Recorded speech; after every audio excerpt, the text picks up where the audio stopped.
We turn now to a surprising way to treat the psychological scars of battle. More than 30% of soldiers and Marines returning from deployments in Iraq and Afghanistan report psychological concerns.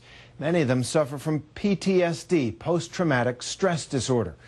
Now, soldiers have always struggled with the memories of battle. Earlier generations might have used the term shell shock, soldier's heart to define similar symptoms. One of the defining symptoms of PTSD is the flashback, reliving the traumatic event. But what if doctors created a flashback to help soldiers heal? Would it work? ABC's Dan Harris reports. Sergeant Brian Neal spent a harrowing and bloody year in Iraq. He survived dozens of IED attacks, including this one, captured on videotape by insurgents.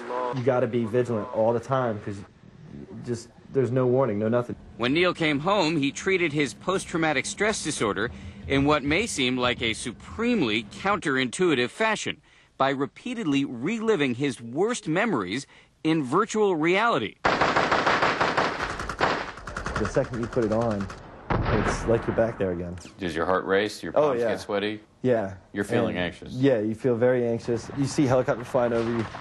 You hear gunshots. You hear the bomb go off. You're driving a Humvee. You hear radio, traffic in the background. It's exactly like being there. During Neal's tour in Iraq with the Georgia National Guard, he was out on the road in a Humvee almost every day.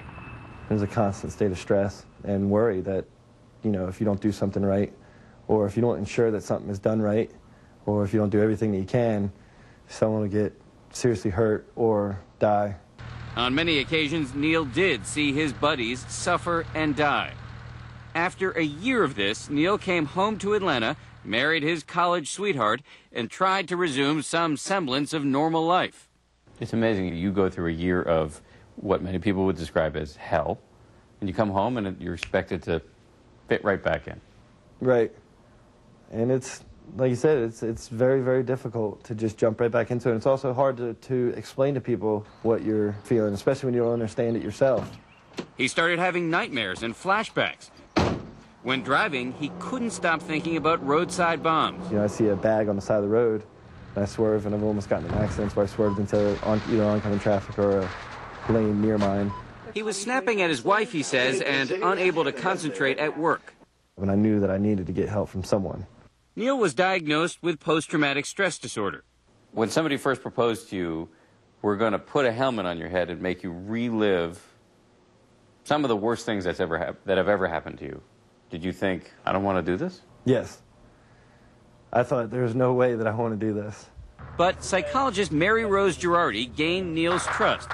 She's one of the researchers on a federally funded study on virtual reality and post-traumatic stress disorder.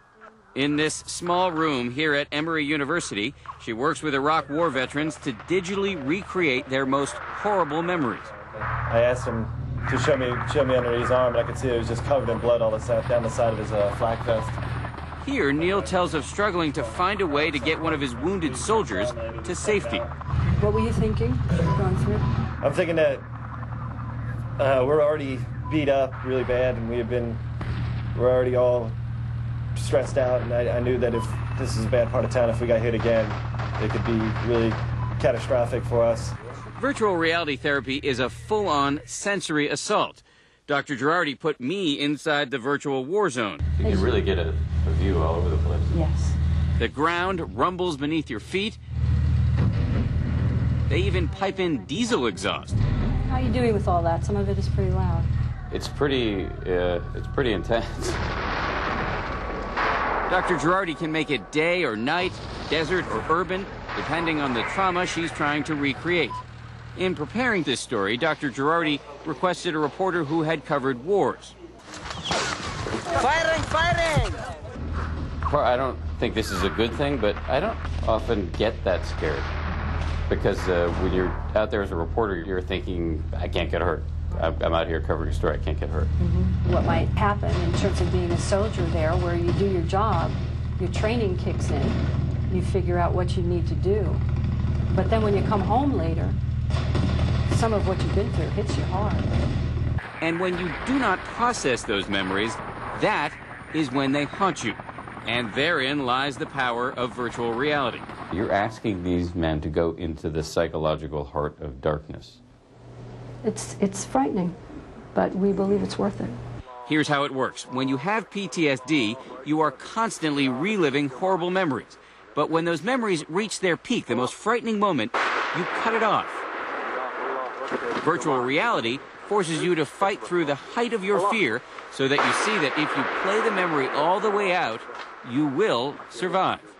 By going through it there, it's not going through my head at night when I'm trying to sleep or when I'm with my wife, when times when I don't want it to come up and me start thinking about it. Traumatic things are not normal. We cannot handle the things that we've seen and done. And this is a tool that has helped me out tremendously. Reliving the worst moments of his life has helped him to move on with his life. I'm probably about 80% of who I was before I left, but I think that's pretty good after seeing and doing the things that we've done. For Nightline, this is Dan Harris in Atlanta. And the preliminary results from the federal study in which Brian Neal is taking part are promising.